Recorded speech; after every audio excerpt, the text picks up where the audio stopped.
Em coletiva de imprensa ocorrida durante sessão da CPI da pandemia, também conhecida como CPI do Circo, CPI da Cortina de Fumaça e Tribunal de Renan Calheiros, o senador Marcos Rogério explicitou a hipocrisia de Renan Calheiros, Omar Aziz, Randolfo Rodrigues e Otto Alencar no trato de questões pertinentes à Comissão Parlamentar de Inquérito.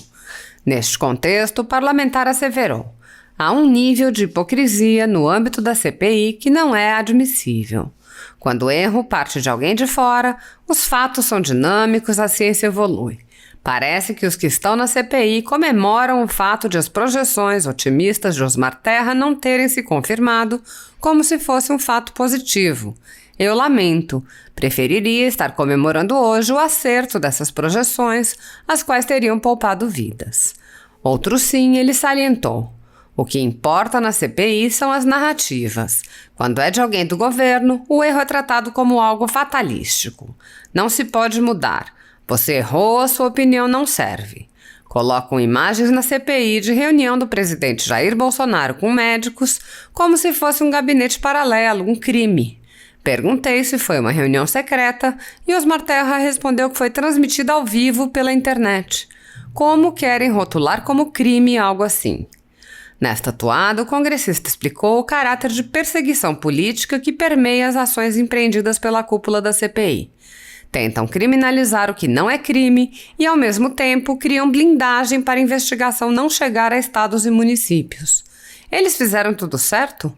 Inclusive estados que são de oposição ao governo Bolsonaro. E lá, onde o número foi maior proporcionalmente.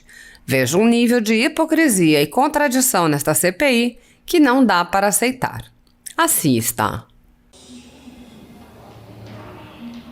Senador, boa tarde. Michele Farias, da TV Senado. Pois não. Senador, o depoimento do deputado Osmar Terra está sendo satisfatório? Olha, acho que é um depoimento importante e ele está servindo para demonstrar o quanto o cenário inicial dessa pandemia levou a afirmações que não se confirmaram no tempo, justamente em razão do caráter extremamente desconhecido, né, desse vírus, né? Até hoje, quando alguém imagina conhecer profundamente o vírus, né, a sua capacidade de transmissibilidade e outros aspectos, vem uma nova cepa e derruba por terra toda essa expectativa de conhecimento ou de domínio em relação ao nível de informação que se espera no âmbito de uma pandemia. Veja que hoje eu procurei, no âmbito da CPI, né, demonstrar justamente isso, os erros de projeções que foram feitos no início desse enfrentamento e erros que foram cometidos por quem está no governo, fora do governo, na mídia, por profissionais de saúde. Agora, esses erros aconteceram, continuam acontecendo, erros de projeções. Agora, há um nível de hipocrisia no âmbito da CPI que não é admissível, né? Quando o erro parte de alguém de fora, aí olha, os fatos são dinâmicos, a ciência é dinâmica, evolui, mudou de opinião. Sim, mas o fato é que num dado momento fez-se uma projeção de que era uma coisa menor, de que era um problema de menor gravidade, de que o volume de infectados não seria tão grande. Ah, mas depois mudou. Ok, outros também mudaram. O deputado Osmar Terra, doutor Osmar Terra, fez projeções com o número de contaminados, com o número de mortes, e que não se confirmaram. Mas quantos fizeram projeções dessa mesma natureza e que também essas projeções não se confirmaram? Eu fico observando na CPI, é que parece que os que estão ali comemoram o fato das projeções, tanto do médico Drauzio Varela, do Osmar Terra e de outros, não ter se confirmado, parece que é um fato positivo. Eu lamento profundamente, porque eu torcia e gostaria muito que as projeções deles tivessem sido confirmadas, porque eu preferia estar celebrando hoje o acerto daquelas projeções que teriam poupado vidas, salvado vidas, a constatar que erraram. A quem interessa celebrar o erro de uma projeção? Agora, o que eu tentei demonstrar aqui é justamente essa guerra de narrativas. A CPI se tornou um palco de narrativas. Quando é de alguém ligado ao governo, não, o erro é tratado como algo fatalístico, não se pode mudar. Não, você disse que era 100 e deu tanto, então você errou, a sua opinião não serve. Mas quando o outro que é de fora disse a mesma coisa, por exemplo, essa questão da imunidade de rebanho, esse mesmo profissional, quando fez a afirmação, falou sobre ela. Mas demoniza-se a imunidade de rebanho. Imunidade de rebanho não é algo para ser defendido. É um fato, é um acontecimento que a ciência conhece. Mas ninguém tem que defender a imunidade de rebanho. Sabe, o que as pessoas têm que defender, na verdade, é o enfrentamento à doença. Com tratamento, com imunizante. Antes não tinha vacina. Tinham hospitais que no final acabou não sendo o suficiente para atender todos. Faltou respiradores, faltou oxigênio, faltou médicos em muitas cidades brasileiras. Buscou se adaptar no curso do processo. Agora, não dá para chegar aqui hoje e querer colocar em todos aqueles que têm opinião. O deputado Osmar Terra é médico e é um deputado federal. Tem suas opiniões, tem sua visão e expõe essa visão. Aí tentam rotulá-lo aqui como se fosse membro de um gabinete paralelo. Colocaram uma reunião, imagem de uma reunião com médicos falando com o presidente, como se fosse um crime. Aí eu perguntei, mas isso foi uma reunião secreta de um gabinete paralelo? O deputado Osmar Terra disse, essa reunião foi transmitida ao vivo pela internet. Como alguém quer rotular como crime? Algo assim. Outra coisa, o senador Girão apresentou ali um conjunto de dados, aliás, o senador Jorginho apresentou um conjunto de dados. Nos governos anteriores, tinha lá conselheiros do governo, empresários notáveis, conselheiros do presidente Lula, outros conselheiros da presidente Dilma, e outros presidentes para trás também tiveram conselheiros. Aonde está o crime nisso? Tentam criminalizar aquilo que não é crime, para sustentar suas narrativas. Então acho que o depoimento do deputado Osmar Terra hoje mostra o quanto essa doença é uma doença assim, inusitada, traiçoeira, e mostra que todo mundo errou, buscando acertar. Mas esses mesmos que apontam para os erros do governo federal, criam uma blindagem para não deixar a investigação chegar nos estados e municípios. Será que só o governo federal errou? Se é que pode se atribuir ao governo federal isso como erro? Os estados e os municípios, não, fizeram tudo certo, está tudo certo. Inclusive estados que são de oposição ao governo federal. E lá, onde o número de mortes foi maior, proporcionalmente, está tudo certo? Então, assim, com todo respeito, vejo um nível de hipocrisia e de contradição nessa CPI que não dá para aceitar. Felizmente, os brasileiros estão acompanhando e estão vendo, o palco de horrores em que se transformou essa CPI. Obrigada, senador. Boa tarde. Obrigado, gente. Um abraço. E até hoje esses respiradores não chegaram ao povo nordestino. E foi pago antecipado quase 50 milhões de reais. Essa CPI não quer olhar para a corrupção. Está muito claro o que está acontecendo. Mas nós vamos insistir para que os dois requerimentos sejam validados. Um que já se faz há 1 mês e meio, que é o do senador Randolph, é o que a gente só faz aqui.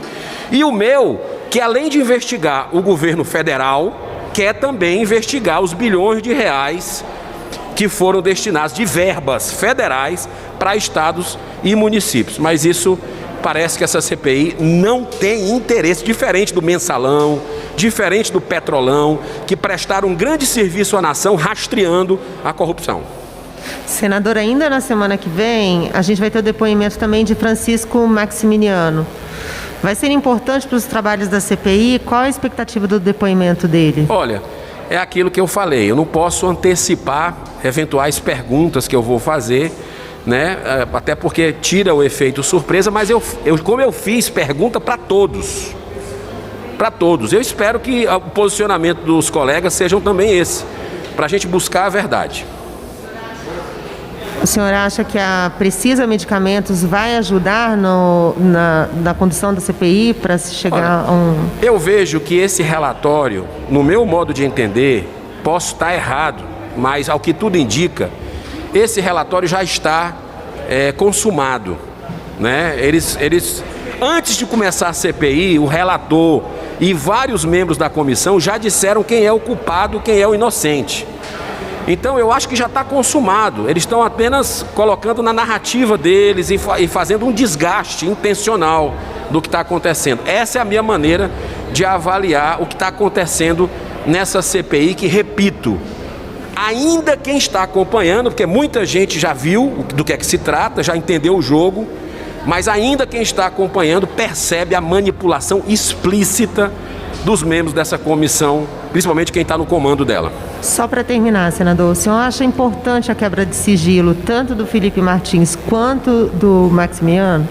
Olha, como eu digo, né, eu acredito que essa CPI, ela está fazendo o que quer, principalmente o comando dela. Então, a minha opinião, se é importante ou não, eu estou atrás da verdade, estou atrás de buscar toda a verdade, mas a gente vê uma parcialidade muito clara, né? Então, eles não querem olhar para a corrupção, eles querem ver essa questão aí de narrativas para desgastar o governo, para tentar chegar em alguém do governo. Só isso é uma obsessão que tem acontecido. Então isso tira um pouco a credibilidade, mas eu voto. Eu voto, não vejo problema nenhum. Agora vamos votar quebra de sigilo também. Vamos votar, nem digo nem quebra do sigilo, vamos primeiro fazer uma investigação no Consórcio Nordeste, nos governadores, nos prefeitos que foram tirados estranhamente da pauta, prefeitos que foram visitados pela Polícia Federal e não se fala mais isso. Então, essa CPI, infelizmente, tem esse viés político, mas a gente vai continuar lutando para que toda a verdade venha à tona, e ela vai vir com a graça de Deus. Obrigada, senador. Obrigado, tudo de bom. Apresentei requerimentos de sentido e tem outros para apresentar também. Agora, o senhor não tem nenhum...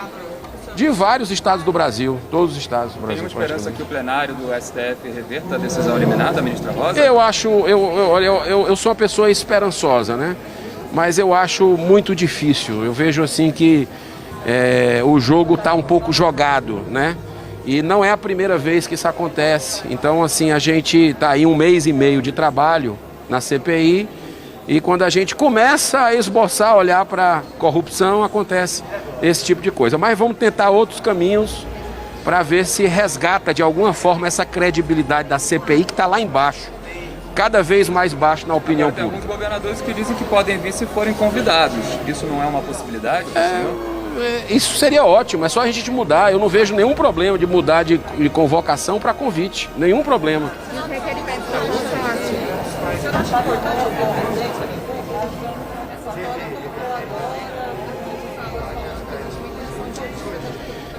Olha, pois é, a gente precisa ver até que ponto está existindo revanchismo ou não. Eu assinei todos os requerimentos para que se quebre sigilo, que se traga convocações aqui de pessoas. Agora, a partir do momento que você começa a criar... Essa CPI é palanque político puro, está claro isso, antecipando o calendário eleitoral. Tem até presidenciável aqui dentro, né? Então, a partir do momento que você começa a entrar mais nessa questão eleitoral, desarmonizando os poderes, e observe que tem um poder que está acima dos outros, que é o poder supremo, o judiciário, né? E você começa depois a colocar outros mais para baixo, invadir, aí eu acho que vai ainda mais complicando a situação dessa CPI, que está andando em círculos e patinando há algumas semanas já. Obrigado, senador. Minha irmã, meu irmão do Brasil, terça-feira nós estamos iniciando mais uma semana nessa CPI da pandemia, e eu não podia deixar de relembrar que a semana passada foi a semana mais infeliz dessa CPI, né? O que aconteceu foi algo estarrecedor sob o ponto de vista do bom senso, da lógica, da razão. Eu vou dar apenas 2 exemplos. Um é a questão da fuga que ocorreu do próprio relator na hora que os médicos que estão no fronte, que estão trabalhando, salvando vidas, vieram aqui dar uma posição divergente da narrativa que vem sendo imposta, responderam a todas as perguntas, mas o relator não estava lá, o que mostra uma ausência total de espírito democrático, né? E pegou mal, foi feio para a CPI, que já é questionada pela população brasileira, que ainda acompanha essa CPI, porque vem derretendo a sua credibilidade, questionada pela parcialidade, questionada pela agressividade, pela intimidação, pelo desrespeito. E tudo isso aconteceu num dia só, que foi na sexta-feira. Os médicos foram largados, mas como a verdade e o bem sempre triunfam, aconteceu algo que eles não esperavam. O grupo do G7, o grupo dos oposicionistas, que se retiraram, sempre fazem perguntas, né, sobre o tema, mas no dia que vem o contraditório, eles não estão lá, boicotam. Mas muitos outros senadores que não tinham participado da CPI até então entraram, mesmo que de seus estados remotamente, para fazer perguntas para os especialistas. Porque esse é o dever nosso, buscar a verdade, questionar se é que a gente quer fazer um trabalho sério nessa CPI. Eu digo, pelo menos, o conjunto do trabalho. O comando, infelizmente, está cada vez mais desmoralizado, é isso que a gente percebe no dia a dia. Mas eu queria falar com você também sobre 2 dias antes. Na quarta-feira foi votado, depois de muita insistência, inclusive sua, o requerimento para ouvir o Gabas, que ele viesse aqui, o doutor Carlos Gabas, que é o diretor executivo do Consórcio Nordeste. Sim, daquele escândalo dos 300 respiradores comprados adiantados com uma montanha de 48 milhões de reais do contribuinte brasileiro, e esses respiradores nunca chegaram no Nordeste, que era o seu destino final. Eu, esse final de semana, não fui para minha terra, para o Ceará, e nem fiquei aqui em Brasília, onde eu trabalho, inclusive, algumas vezes no final de semana. Eu fui a São Paulo. Eu fui atrás da sede da Hempcare, da empresa que recebeu esse dinheiro e que não entregou esses respiradores. É uma empresa, o nome está dizendo, Hemp, maconha, é uma empresa que comercializa produtos à base de... Essa empresa, ao longo de 2 anos, 2019, que ela foi fundada, 2020, só emitiu 2 notas fiscais. Olha que estranho, que tudo indica uma empresa de fachada. E uma das notas fiscais de 48 milhões de reais, mais de 48 milhões de reais, assinada, acredite, mesmo que alguns colegas dizem que ele não é ordenador de despesas, mas está aqui a ordem bancária assinada pelo senhor Carlos Gabas. 2 notas aqui, uma nota de exatamente 14.574 e a outra nota no valor de 34.173. Está aqui a sede da empresa, que é um endereço residencial, nem sequer tem o endereço comercial. As transferências aqui feitas da Paraíba e de Sergipe, verbas federais, fundo a fundo, segundo o relatório da CGU para o Consórcio Nordeste, que desmonta a narrativa de que não é verba federal, e aqui a nota fiscal de 48 milhões dessa empresa. Essa blindagem explícita à corrupção não combina mais com o Brasil, que não tolera impunidade. Vamos continuar combatendo o bom combate, sempre contando com seu apoio em busca de toda a verdade, não apenas de uma parte da verdade. Um grande abraço, muita paz, Deus abençoe.